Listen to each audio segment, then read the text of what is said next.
मैं कोई संत साधु साध्वी नहीं।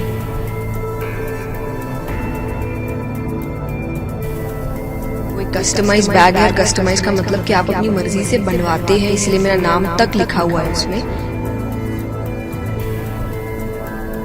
मैं अपनी गारंटी ले सकती हूँ, पर मैं किसी कंपनी की कोई गारंटी नहीं लेती। मोह माया से दूर कैसे रहना है ये सब बताती हैं, और किस तरह जीवन में एक सादा जीवन जीना चाहिए ये बताती हैं। लेकिन देखा जाए तो आपके हाथ में डियोर का ब्रांडेड बैग और आपके कंधे पर गुची के स्कार्फ्स दिखे हैं, जिसे लेकर काफी ट्रोल किया जा रहा है। इस बारे में आप क्या बोलेंगे? इस बारे में दो तीन चीजें मैं कहना चाहूंगी। पहला तो जो बैग की बात है, bag is a customised bag, और जो सबसे पहली चीज लोग कह रहे हैं कि लेदर है, उसमें कहीं भी लेदर नहीं है। वो एक कस्टमाइज बैग है, और कस्टमाइज का मतलब कि आप अपनी मर्जी से बनवाते हैं, इसलिए मेरा नाम तक लिखा हुआ है उसमें कि मैंने अपना नाम, कि वो एक कस्टमाइज बैग है, उसमें कहीं से भी कोई लेदर नहीं है। और मैं अपनी गारंटी ले सकती हूँ, पर मैं किसी कंपनी की कोई गारंटी नहीं लेती। पर मैंने ना कथा करने से पहले, ना अभी, और मैं आगे की भी गारंटी लेती हूँ कि मैंने कभी लेदर यूज नहीं किया, ना मैं कभी करूंगी। तो पहली ये चीज। दूसरी, आप ने जो बात कही कि मोह माया से दूर, तो जो सच में जिन्होंने मेरी कथा अटेंड की होगी, जिन्होंने कथा सुनी होगी, उनको अच्छे से पता है कि मैं ये बात कभी नहीं कहती।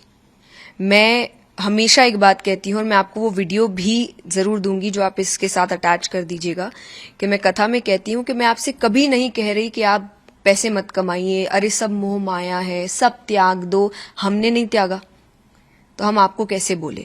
सो I have been very clear day one से कि पहला, मैं कोई संत साधु साध्वी नहीं हूं। मैं एक नॉर्मल लड़की हूं, नॉर्मल घर में रहती हूं, परिवार के साथ रहती हूं, आगे गृहस्थ जीवन पूर्ण रूप से जीना भी चाहती हूं।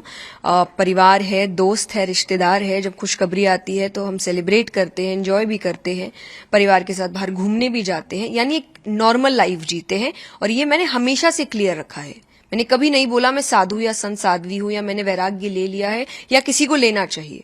यहां तक कि मैं यूथ से कहती हूं कि आप मेहनत करिए, कमाइए, अपने आप को एक अच्छा जीवन दीजिए, अपने परिवार को अच्छा जीवन दीजिए, अपने सपने पूरे करिए।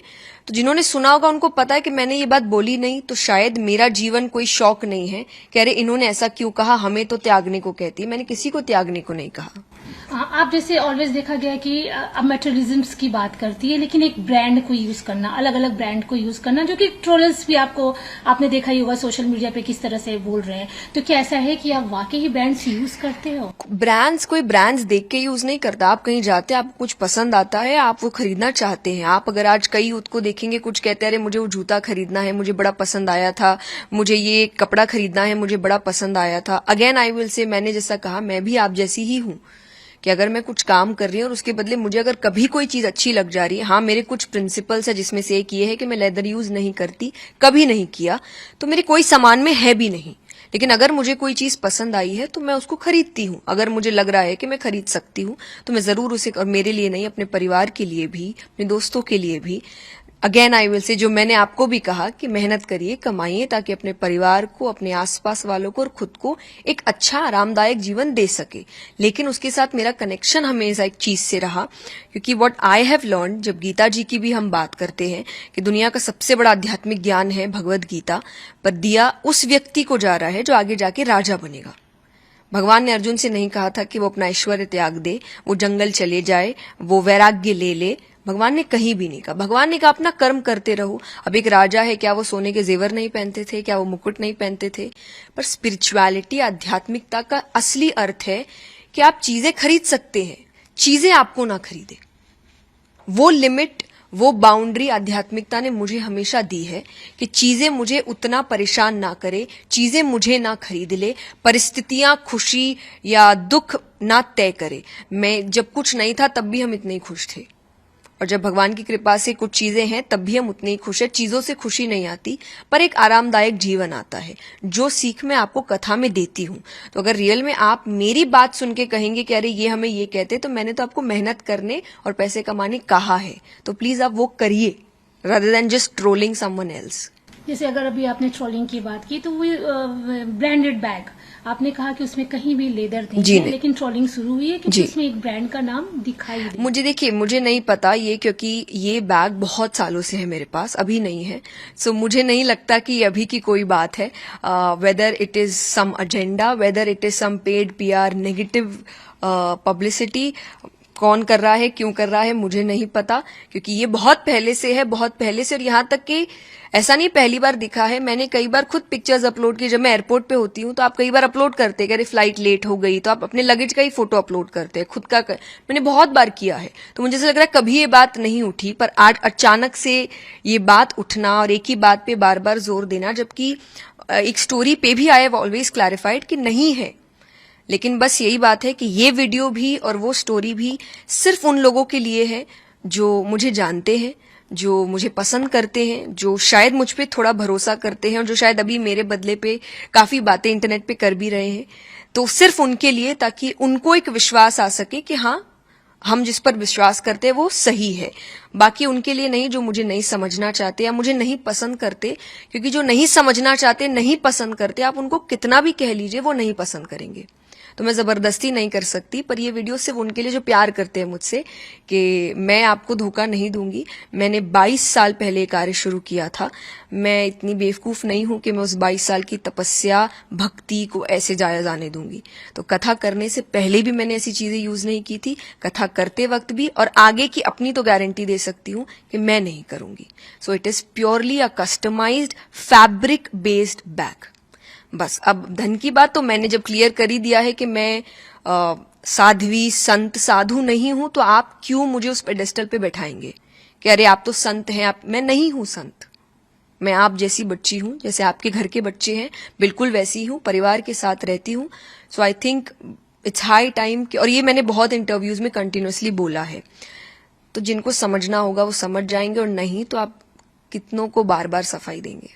आपने कहा कि मंशा के तहत कोई टारगेट कर रहा है, इशारा क्या आपका किसी की तरफ है? कोई इशारा मुझे नहीं, क्योंकि मुझे ये बात इसलिए लग रही है क्योंकि अचानक कैसे जो चीज मेरे पास इतने समय से है, जो चीज सबको दिख रही है, लेकिन अचानक से उस चीज के ऊपर बात उठाना और क्लैरिफाई करने के बाद भी करते रहना, और ऐसे ऐसे पेजेस का इसको अपलोड करना जिनका शायद बहुत समय से, हमेशा से जो सनातनी है वो टारगेट में रहे हैं। बिकॉज जब हमने उनके पेजेस को सर्च किया, जो हमारी सोशल मीडिया एजेंसी है वो सर्च कर रही है, तो बैक टू बैक देख रहे हैं कि जब भी कोई सनातनी कोई अच्छा कार्य करने का कोशिश करता है वो उन्हीं को टारगेट करते हैं।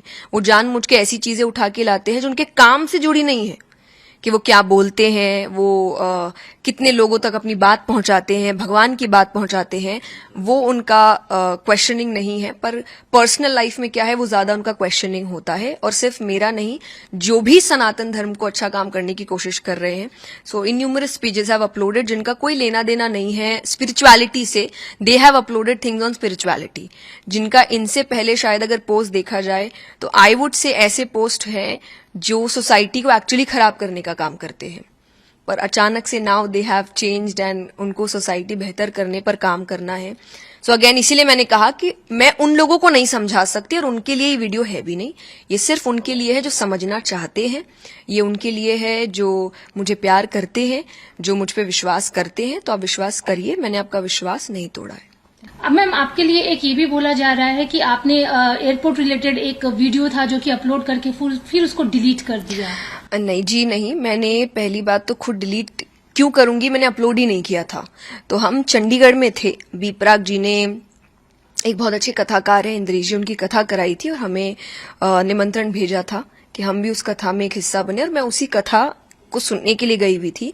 और मैं वापस आ रही थी तो एयरपोर्ट पे कोई एक व्यक्ति खड़ा था जिसने वीडियो बनाया, आप देखेंगे भी अगर वीडियो में, तो मैंने उनको, वो मुझे नमस्ते शायद कर रहे थे, तो मैंने उनको स्माइल भी किया, और उन्होंने कहा मीडिया से है, तो मैंने इसलिए कोई क्वेश्चन नहीं किया और मैं चली गई। उन्होंने ही वो वीडियो अपलोड किया कि चंडीगढ़ में किशोरी जी आई हुई थी, एंड देन आई थिंक जो रिएक्शन हुआ या जो भी हुआ उसके बाद वो डर के मारे शायद उन्होंने कुछ डिलीट कर दिया होगा, और लोग कह रहे हैं कि मैंने पहले वीडियो अपलोड किया और मैंने डिलीट किया। तो अगर आप अगेन मेरे पेज पे जाएंगे तो मेरे पेज का एक ग्रिड है, एक थीम है, और वो थीम है, पहला पोस्ट कोट्स होते हैं, दूसरा मोटिवेशनल रील्स होती है, तीसरा कथा की रील्स होती है। मैं इसके अलावा और कुछ नहीं डालती।